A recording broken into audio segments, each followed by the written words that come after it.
Bismillahirrahmanirrahim. Assalamualaikum warahmatullahi wabarakatuh. Innal hamdalillah nahmaduhu wa nasta'inuhu wa nastaghfiruh wa na'udzu billahi min shururi anfusina wa min sayyiati a'malina may yahdihillahu fala mudhillalah wa may yudlil fala hadiyalah. Asyhadu an la ilaha illallah wa asyhadu anna Muhammadan abduhu wa rasuluh. Qala Allah ta'ala fil Qur'anil Karim, a'udzu billahi minasyaitonir rajim. Kuntum khaira ummatin ukhrijat lin-nasi ta'muruna bil ma'rufi wa tanhauna 'anil munkar wa tu'minuna billah. Walau amana ahlul kitabi lakana khairan lahum minhumul mu'minuna wa aktsaruhumul fasiqun. Qala Rasulullah sallallahu alaihi wasallam, khairukum man ta'allamal Qur'ana wa 'allamahu. Khairukum man ta'allamal Qur'ana wa 'allamahu. Khairukum man ta'allamal Qur'ana wa 'allamahu. Amma ba'd. Syukur alhamdulillah, pada kesempatan pagi yang sangat indah kita masih diberikan kesempatan oleh Allah Subhanahu wa taala untuk melaksanakan perintahnya, untuk menjalankan ibadahnya, sehingga kita mampu mensyukuri nikmat yang pada pagi hari ini Allah telah berikan kepada kita semuanya. Dengan dua nikmat yang tidak bisa dipisahkan, yaitu antara nikmat iman manusia dan nikmat kesehatan yang kita nikmati pada saat ini. Dua kenikmatan ini tidaklah mungkin mampu kita pisahkan, karena kalau kita sebagai manusia mempunyai keimanan, masih memungkinkan kita untuk beribadah kepada Allah Subhanahu wa taala. Tetapi masih belum bisa kita pastikan ketika kita itu tidak mempunyai nikmat sehat, apakah pada pagi hari ini kita dapat melaksanakan sholat subuh secara berjamaah di masjid. Kalau kita hanya memiliki nikmat sehat saja, tidak memiliki nikmat iman, maka kita hanya mampu untuk terbangun, tetapi hati kita tidak akan mampu untuk menjalankan bagaimana kita untuk selalu menjalankan perintah-perintah Allah, utamanya adalah sholat rawatib 5 waktu itu. Maka dua nikmat ini tidak bisa dipisahkan. Bagi kita seorang hamba yang beriman, maka ini harus kita syukuri bersama. Sampai detik ini Allah masih memberikan kekuatan bagi kita semuanya. Allah masih memberikan hidayah bagi kita semuanya. Allah masih memberikan naungan kepada keluarga kita, sehingga kita harus memanfaatkannya dengan baik-baik. Selalu saya mengingatkan kepada Bapak Ibu dan saudara sekalian, mari kita biasakan hal-hal yang kecil kita lakukan dengan istiqomah, karena dengan keistiqomahan itulah yang nantinya akan menjadikan sebuah amalan-amalan itu menjadi besar. Dibandingkan kalau kita itu melakukan amalan yang sangat besar tetapi tidak konsisten. Amalan yang paling sering mungkin kita lakukan atau mungkin sering kita tinggalkan adalah doa ketika kita itu mau tidur. Ini amalan yang sangat mendasar, di mana kita mulai SD, bahkan anak kita yang sekarang TK itu sudah mampu untuk melafalkan doa sebelum tidur itu. Tetapi apakah ini sudah kita lakukan untuk diri kita? Apakah ini akan kita lakukan untuk keluarga kita? Maka mari mulai detik ini kita niatkan dan kita istiqomahkan amalan-amalan yang kecil ini mampu kita laksanakan dalam kehidupan kita sehari-hari. Apalagi kalau ibu-ibu yang biasanya lebih dekat dengan anak-anaknya, maka mempunyai kewajiban kemudian bagaimana membimbing anak itu mulai bangun sampai anak itu mau tidur. Karena tidur itu adalah setengah dari kematian. Kalau kita itu kemudian pada saat tidur itu Allah menghendaki kita itu tidak bangun lagi, maka ketika kita itu sudah berdoa Bismika Allahumma ahya wa bismika amut itu, maka Allah akan menjaga dan malaikat saat itu juga akan menjaga kita. Ketika kita itu diambil, maka malaikat itu akan berlari-lari mengatakan bahwa Allah tolong jaga orang ini, tolong jaga. Maka bagaimana kita mengistiqomahkan itu? Begitupun ketika kita bangun tidur, amalan yang pertama kali yang harus kita lakukan adalah bagaimana kita selalu mengingat Allah dengan membaca doa setelah tidur itu. Alhamdulillahilladzi ahyana ba'da ma amatana wa ilaihin nusyur. Apakah ini akan menjadi kebiasaan kita? Kalau kita tidak memulai hal-hal yang kecil, maka kita tidak akan bisa melakukan hal-hal yang besar. Karena hal yang kecil tetapi kita istiqomahkan, maka nanti itu akan menjadi sesuatu yang sangat besar. Bapak Ibu yang saya hormati, yang dimuliakan oleh Allah Subhanahu wa taala. Maka oleh sebab itu mari kita mengistiqomahkan bagaimana cara kita beribadah kepada Allah meskipun sebesar biji zahr, meskipun itu kecil sekali. Hal-hal yang kecil perlu kita istiqomahkan. Karena Allah itu menyukai hal-hal yang berkelanjutan, menyukai hal-hal yang istiqomah. Di dalam bahasa istiqomah itu ada lurus. Sama halnya dengan kita itu berfokus. Kalau kita itu fokus untuk mencapai sebuah tujuan di dalam bulan suci Ramadan ini, maka kita akan melakukan keistiqomahan itu untuk beribadah kepada Allah. 1 pekan kita tuntas melaksanakan sholat ibadah 5 waktu itu dengan berjamaah, dengan melakukan amalan-amalan kebaikan. 1 pekan kita melaksanakan tarawih tanpa terputus. Bagaimana kemudian kita mengistiqomahkan di pekan kedua itu?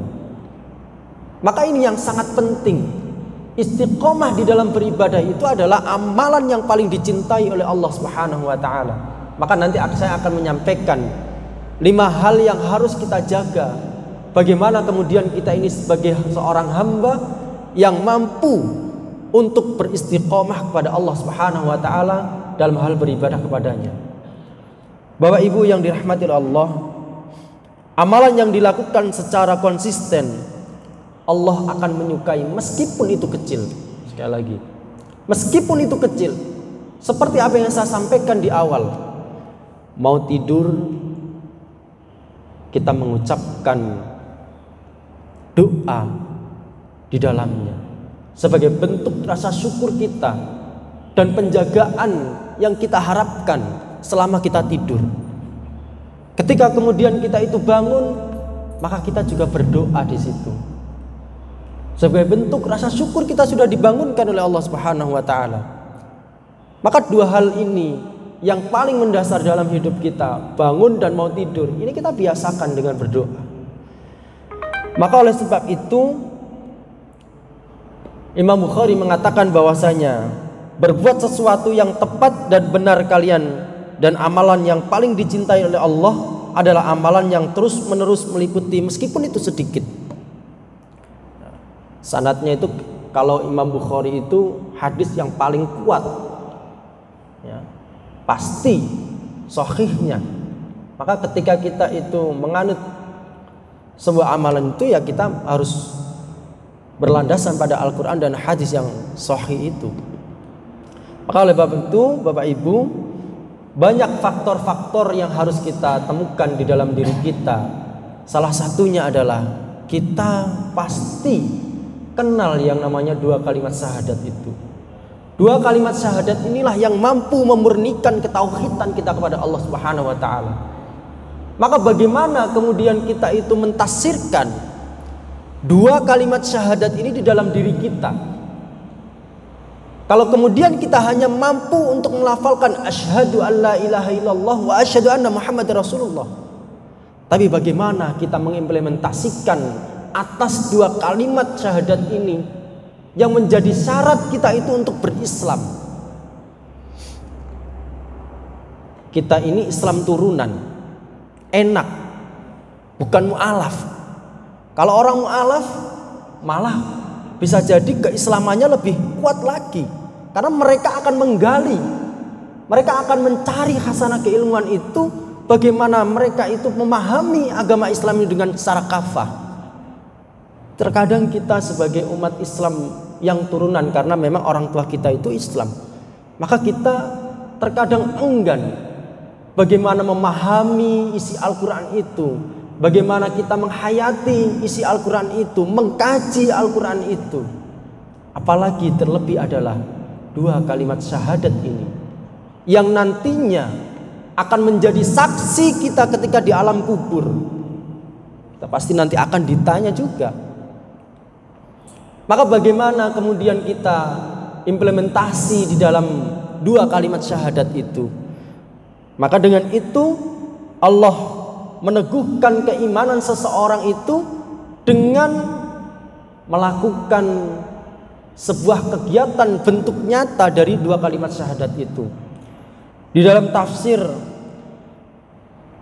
surah ini, yang dimana Allah meneguhkan hati orang-orang yang beriman dengan ucapan yang teguh, yaitu 2 kalimat syahadat, Allah akan memberikan hidayah kepada orang-orang yang beriman. Dan Allah itu akan menyesatkan bagi orang-orang yang zalim. Orang-orang yang suka kemudian dia itu mengacuhkan dari 2 kalimat syahadat ini, bersyahadat tetapi tidak seperti apa yang dikatakan di dalam syahadat itu. Bersaksi bahwa Allah itu adalah Tuhannya, dan bersaksi Nabi Muhammad itu adalah utusannya, tetapi masih melakukan kesyirikan-kesyirikan, maka Allah mampu untuk menyesatkan hamba-hamba yang model begitu. Maka kita semuanya selalu berdoa bagaimana kemudian kita ini menjadi seorang hamba yang selalu beriman kepada Allah Subhanahu wa taala. Yang kedua, saya sampaikan bahwasanya di dalam istiqomah kita beribadah, mari kita mengkaji Al-Quran, kita mentadaburi Al-Quran. Kalau kita itu ngaji, membaca Al-Quran, coba kita pakai yang ada artinya itu. Satu ayat tetapi kita memahami arti itu. Satu ayat tetapi kita membaca artinya itu. Apa sih maksud dari ini? Meskipun kita belum bisa memahami betul, setidaknya dari arti itu akan meningkatkan keimanan kita. Orang yang membaca Al-Quran saja keimanannya meningkat, apalagi memahami dari isi Al-Quran itu. Maka bagaimana kita membiasakan membaca Al-Quran itu? Kalau bisa setelah kita membaca atau per ayat itu kita membaca artinya. Sehingga apa sih ayat yang kita baca itu? Pasti kita akan merinding meskipun kita tidak paham. Tetapi dari bahasa Al-Quran itu, fa insyaallah akan memberikan hidayah di dalam diri kita. Kita meyakini bahwasanya Al-Quran itu sebagai hudan, sebagai petunjuk bagi kita semuanya. Tapi bagaimana kemudian kalau kita tidak pernah mengkajinya, kita tidak pernah memegangnya, bagaimana bisa menjadi petunjuk? Al-Quran itu sebagai obat juga, tetapi tidak boleh kita kultuskan. Ada orang sakit, tolong dibaca ayat ini. Boleh, tetapi tidak perlu kemudian kita itu meyakini dengan sesungguhnya bahwasanya ayat ini benar-benar bisa. Maka mari kita biasakan kemudian kita mentadaburi Al-Quran itu dengan sebaik-baiknya. Sebagai apa? Sebagai penenang hati kita. Bapak Ibu kalau membaca Al-Quran, masa pernah jenengan itu membaca Al-Quran dengan marah-marah? A'udzubillahi minasyaitonir rajim. Tidak mungkin. Pasti kita membaca Al-Quran itu dengan baik, dengan lirih. Maka itulah bedanya kita itu ketika membaca Al-Quran. Karena dalam isi Al-Quran itu banyak kandungan-kandungan yang mampu menjadikan hati kita itu tenang, menjadikan diri kita itu semakin meningkat keimanannya. Makanya saya memesankan pada diri saya sendiri dan panjenengan, kalau kita itu sedang galau, bahasanya anak muda, Kalau kita sedang galau, kalau kita sedang ragu, maka baca Al-Quran itu. Sedikit, banyak lebih baik. Surat apa Ustaz? Terserah. Baca saja Al-Quran itu. Fa insyaallah akan meningkatkan keimanan kita. Bapak Ibu yang dirahmati oleh Allah, maka dengan itu mari kita biasakan di dalam diri kita, di sisa bulan suci Ramadan ini, kita menghabiskan bagaimana mengistiqomahkan ibadah kita kepada Allah Subhanahu wa taala. Yang ketiga adalah iltizam atau konsisten di dalam berbuat sesuatu. Kita itu bisa melaksanakan apapun yang kita inginkan. Tetapi bagaimana dengan kekonsistenan itu? Konsisten ini sangat penting. Amalan yang terus-menerus saya sampaikan dari awal adalah amalan yang secara konsisten yang dicintai oleh Allah Subhanahu wa taala. Kita sholat berjamaah hanya pada waktu awal Ramadan saja, setelahnya blong, reme blong kabeh. Itu tidak suka Allah begitu. Pertama, sholat Ramadan, awal Ramadan, subuh, mulai saf depan sampai keliru imamnya diganti. Saf kedua, saf ketiga, akhirnya kemudian hilang. Tidak ada kekonsistenan di situ. Nah, ini yang harus kita tata di dalam diri kita. Bagaimana kemudian kita itu melakukan sesuatu itu di dalam hal beribadah, kita harus konsistenkan. Sama halnya dengan kita bersedekah. Belum kita banyak 1 M, tapi setelahnya kita tidak melakukan apa-apa. Meskipun sama-sama baiknya, tapi Allah lebih mencintai bagaimana seorang hambanya itu kemudian melakukan sebuah kebaikan-kebaikan di dalam beribadah itu secara konsisten, sekecil apapun itu. Maka ilmu di dalam konsisten ini adalah bagaimana kita menguatkan diri kita, tekad yang harus kita kuatkan. Maka niat yang paling penting di dalam diri kita untuk mengkonsistenkan itu. Bagaimana kemudian panjenengan sebelum Ramadan meniatkan untuk selalu beribadah kepada Allah dengan tepat waktu. Bagaimana kemudian panjenengan meniatkan diri panjenengan, ketika saya bertemu dengan bulan suci Ramadan, saya akan tarawih sampai selesai. Saya akan mengikuti qiyamul lail. Saya akan melakukan puasa dengan sepenuh-penuhnya. Saya akan menjaga lisan, ini akan kita lakukan di dalam bulan suci Ramadan ini. Yang keempat saya sampaikan, jadikanlah kisah-kisah teladan orang-orang soleh menjadi penyemangat keimanan kita. Ini yang penting. Kalau kita kemudian bingung untuk mencari kisah-kisah orang-orang soleh, entah itu Rasul, entah itu Nabi, entah itu Khulafaur Rasyidin, entah itu siapa, tidak usah bingung-bingung. Di dalam Al-Quran pun sudah dijelaskan di situ. Salah satu contoh adalah tentang umatnya Nabi Nuh. Nabi Nuh diberikan kesabaran oleh Allah Subhanahu wa taala dengan sangat sabar sekali, sehingga kemudian diberikan banjir bandang, umatnya semuanya dilenyapkan. Nabi Nuh dan pengikut-pengikutnya diamankan oleh Allah Subhanahu wa taala. Ini menjadi pelajaran bagi kita. Yang kemudian bagaimana kita itu mampu menghayati dari pelajaran itu. Nah, ini yang akan menjadikan penyemangat kita untuk menambah keimanan kita kepada Allah Subhanahu wa taala. Yang terakhir adalah mari di dalam mengistiqomahkan beribadah kepada Allah Subhanahu wa taala, kita perbanyak doa di dalam sholat maupun setelah sholat. Doa yang selalu dilakukan oleh Rasulullah adalah ya muqallibal qulub tsabbit qalbi 'alad din. Ini panjenengan harus hafal. Doa yang singkat tetapi maknanya sangat tajam. Dengan doa inilah kemudian bagaimana hati seorang hamba itu mampu dibolak-balikkan oleh Allah. Ibaratnya hati manusia itu seperti jari-jari, seperti jari jemari ini. Kalau Allah menghendaki baik, maka baik. Kalau Allah menghendaki bahwasanya sesatkan, maka akan sesat bagi orang-orang yang zalim. Maka mari kita perbanyak doa setelah sholat, minimal doa kepada orang tua, Minimal doa yang tadi itu, ya muqallibal qulub tsabbit qalbi 'ala dinik. Ini penting, dua doa. Kalau bisa ditambahi doa sapu jagat itu, Rabbana atina fid dunya hasanah wa fil akhirati hasanah wa qina adzabannar. Penting sekali ini. Yang penting kita doa saja. Jangan kemudian kita itu setelah sholat pelencing sudah selesai. Yang penting sudah sholat, tidak pakai doa tidak masalah. Orang yang tidak mau berdoa kepada Allah ini adalah bagian dari hamba yang sangat sombong. Maka di dalam doa itu apa yang kita inginkan, kita yakinkan bahwasanya insyaallah suatu saat akan Allah kabulkan. Maka di dalam doa ya muqallibal qulub tsabbit qalbi 'ala dinik ini ada 3 khasiat.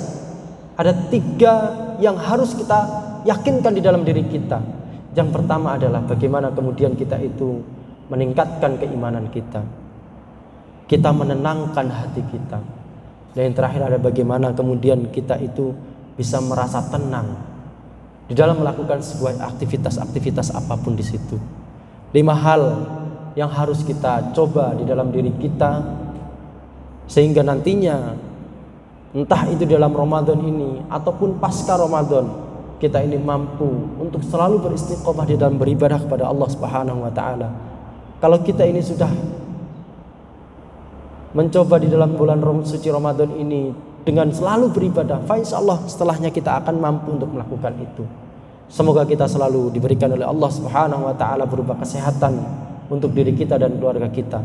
Semoga kemudian Allah memberikan hidayah bagi saudara-saudara kita yang masih belum mendapatkan hidayah olehnya. Terima kasih. Itu saja yang dapat saya sampaikan. Kurang lebihnya mohon maaf. Billahi fi sabil haq fastabiqul khairat. Assalamualaikum warahmatullahi wabarakatuh.